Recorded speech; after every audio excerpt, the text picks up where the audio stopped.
Chemical reaction start करते हैं। Alcohol जो होते हैं ये वर्सेटाइल कंपाउंड है। वर्सेटाइल कंपाउंड का मतलब ये सबके साथ रिएक्शन कर देते हैं, ठीक है। क्यों ऐसा क्यों है? क्यों? क्योंकि ये प्लस की तरह भी बिहेव करते हैं और माइनस की तरह भी बिहेव करते हैं। मतलब न्यूक्लियोफाइल, न्यूक्लियोफाइल का मतलब खुद नेगेटिव, नेगेटिव का मतलब इन पे इलेक्ट्रॉन ज़्यादा होंगे। इलेक्ट्रोफाइल का मतलब इस पे कहीं ना कहीं पे प्लस चार्ज होगा। तो अभी देखते हैं कहाँ पे होता है। तो सबसे पहले कोई एक एल्कोहल बनाते हैं, जैसे CH3 CH2O और H। तो इसमें इलेक्ट्रॉन कहाँ हैं? ये रहे इलेक्ट्रॉन। तो इसका मतलब इस चीज़ की वजह से ये किसको अट्रैक्ट कर सकता है? किसी प्लस पे क्या कर सकता है? अटैक कर सकता है। तो इसका मतलब प्लस की तरफ अट्रैक्ट हो रहा है, तो क्या हो गया ये? न्यूक्लियोफाइल। तो अपने खुद की वजह से कैसा होता है? न्यूक्लियोफाइल। लेकिन इलेक्ट्रोफाइल की तरह कब काम करता है ये? इलेक्ट्रोफाइल की तरह तब काम करता है ये जब इस पूरे कंपाउंड पे कैसा चार्ज आना चाहिए? पॉजिटिव। इसका मतलब जो अल्कोहल है, अल्कोहल कैसा होना चाहिए? पॉजिटिव। तो किसी चीज़ का पॉजिटिव होने का मतलब वहाँ से या तो इलेक्ट्रॉन उसने क्या करे? डोनेट करे, या उसका क्या हो गया? बॉन्ड टूट गया। बॉन्ड क्या हो गया? ब्रेक हो गया। तो इसका मतलब CH3 CH2OH, तो बॉन्ड कौन सा टूट सकता है? यही टूट सकता है, क्योंकि इसी पर चार्ज है, बाकी तो अभी कोई टूट नहीं सकते। तो इसका मतलब ये, और ये टूटेगा कब? ये टूटेगा तब जब ऑक्सीजन को कितने बॉन्ड मिल जाएंगे? एक और एक्स्ट्रा बॉन्ड मिल जाएगा। क्यों? क्योंकि एक ऑक्सीजन की जो वैलेंसी होती है वो होती है -2। तो -2 का मतलब उसको 2 बॉन्ड बना के रखने पड़ेंगे। तो यहाँ पे एक बॉन्ड इसके साथ बना रखा है, एक बॉन्ड इस कार्बन के साथ बना रखा है। तो इसको जब तुम तीसरा बॉन्ड दोगे, तो तीसरा बॉन्ड कैसे दोगे? तीसरा बॉन्ड तुम तभी दे सकते हो जब इसके आसपास कोई प्लस वाला घूम रहा हो। जैसे कि ये हमें पता है ना कि न्यूक्लियोफाइल की तरह एक्ट करता है। एक चीज़ ये याद रखना, अपने न्यूक्लियोफाइल नेचर की वजह से ही ये इलेक्ट्रोफाइल की तरह ही बिहेव करता है। क्यों? अभी इसके ऊपर एक नेगेटिव चार्ज है यहाँ पे, तो इस नेगेटिव चार्ज लोन पेयर की वजह से ये इस पर अटैक कर सकते हैं। अटैक करने के बाद ये बन जाएगा CH3 CH2O, एक ये H और एक नया वाला H। तो अब ऑक्सीजन के यहाँ पे कितने बॉन्ड हो गए? 3 बॉन्ड।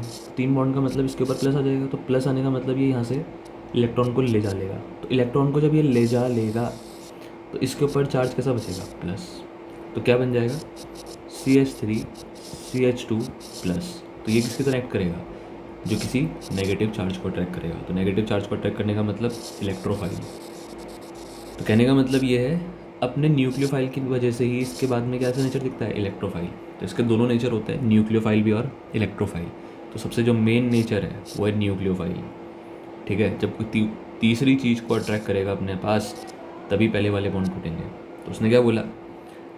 एल्कोहल इलेक्ट्रोफाइल नहीं होते, प्रोटोनेटेड एल्कोहल इलेक्ट्रोफाइल होते हैं। प्रोटोनेटेड का मतलब H+ को हम बोलते हैं प्रोटॉन। तो जब आप एल्कोहल को CH3 CH2OH को जब तुम ये वाला प्रोटॉन दे दोगे, तो यहाँ पे ऑक्सीजन के कितने बॉन्ड हो जाएंगे? एक और बॉन्ड हो जाएगा। तो इसको बोलते हैं प्रोटोनेटेड अल्कोहल। मतलब एल्कोहल तो था ही उसमें, लेकिन एक प्रोटॉन भी था। तो इसका मतलब OH तो है ही, लेकिन एक और H जुड़ रखा है। तो O के कितने बॉन्ड हो गए? 3।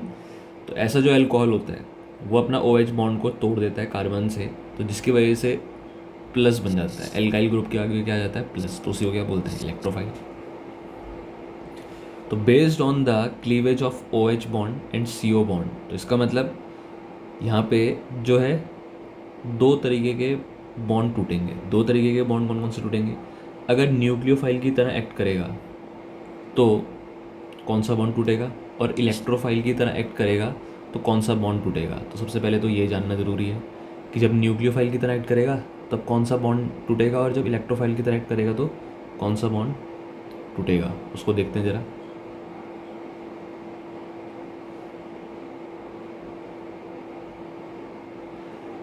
जैसे कि यहाँ पे ये न्यूक्लियोफाइल की तरह एक्ट कर रहा है, तो न्यूक्लियोफाइल की तरह एक्ट करने का मतलब अपने लोन पेयर का इस्तेमाल करेगा, किसी प्लस वाले को अट्रैक्ट करेगा। तो प्लस वाले पे अटैक करा। प्लस वाले पे अटैक करने के बाद अब यहाँ पे O पे क्या चार्ज आ गया? प्लस। क्यों? क्योंकि 3 बॉन्ड हो गए। तो 3 बॉन्ड होने की वजह से प्लस आया। अब क्या करेगा? यहाँ पे ये हाइड्रोजन का जो बॉन्ड था वो इसने तोड़ दिया, इस वाले हाइड्रोजन को इसने हटा दिया। तो इसका मतलब यहाँ पे कौन सा बॉन्ड टूटा है? यहाँ पे टूटा है OH बॉन्ड। कौन सा बॉन्ड टूटा है?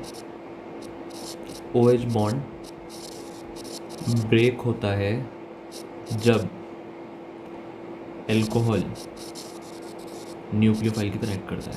किसकी तरह? इसका उल्टा कब होगा?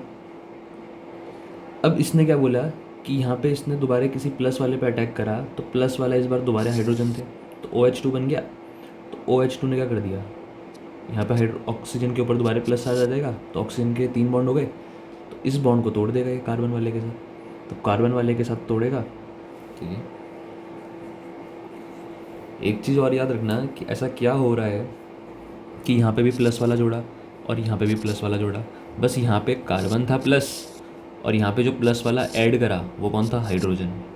तो ऐसा क्या हुआ कि इस वाले केस में तो OH बॉन्ड टूटा, O और H के बीच का बॉन्ड, और इस केस में कौन सा बॉन्ड टूटा? C और OH का बॉन्ड। ये याद रखना, H2O जो होता है वो गुड लिविंग ग्रुप होता है। H2O जो होता है वो गुड लिविंग ग्रुप होता है, इसलिए उसने अपना CO बॉन्ड तोड़ने की बजाय कौन सा बॉन्ड तोड़ा? मतलब OH बॉन्ड तोड़ने की बजाय कौन सा बॉन्ड तोड़ा? CO बॉन्ड तोड़ा। तो इसलिए यहाँ पे H2O निकलता है। ठीक है, तो गुड लिविंग ग्रुप पहचानते कैसे हैं कि गुड लिविंग ग्रुप कौन सा होगा? जैसे ये है कार्बन, ये है ऑक्सीजन, और इस ऑक्सीजन का जुड़ रखा है हाइड्रोजन। तो अभी इसका प्लस आई इफेक्ट तो होता नहीं है, कुछ ज़ीरो ही मान के चलते हैं। अब ये कार्बन है, ये ऑक्सीजन है, और ये हाइड्रोजन है, इसके साथ एक और जुड़ेगा ना, 3 होंगे, और एक और जो जुड़ा था वो भी कौन सा था? कार्बन वाला था। तो अब क्या हो गया, इतना वाला केस तो इसमें भी सेम है और इतना वाला केस इसमें भी सेम है, बस फ़र्क किस चीज़ का है? इसके बाजू वाले कार्बन का। तो इसमें जो बाजू वाला है वो कौन हो गया? हाइड्रोजन। तो हाइड्रोजन तो प्लस आई दिखाएगा नहीं, लेकिन कार्बन प्लस आई दिखाएगा। तो वो क्या बोलेगा कि तेरे ऊपर तो नेगेटिव होना चाहिए, तो तेरे ऊपर नेगेटिव ज़्यादा से ज़्यादा होना चाहिए। तो तेरे ऊपर अगर नेगेटिव ज़्यादा से ज़्यादा होना चाहिए तो तू इस बॉन्ड में रहे, तोड़ मत, रहे। ये तो देगा ही नहीं, ये दोनों के दोनों देंगे ही नहीं, तो इसके ऊपर अभी कम नेगेटिव होगा, तो बॉन्ड की जो स्टेबिलिटी होगी वो कम होगी, इसलिए ये निकल जाता है। इस केस में निकल नहीं पाता, क्यों? क्योंकि नेगेटिव बहुत है, नेगेटिव बहुत है तो अट्रैक्ट ज़्यादा करेगा, तो अट्रैक्ट ज़्यादा करेगा, तो इसलिए तोड़ता है। ठीक है, तो पहले तो हमें ये देखना है कि न्यूक्लियोफाइल की तरह एक्ट कब करेगा और इलेक्ट्रोफाइल की तरह एक्ट कब करेगा।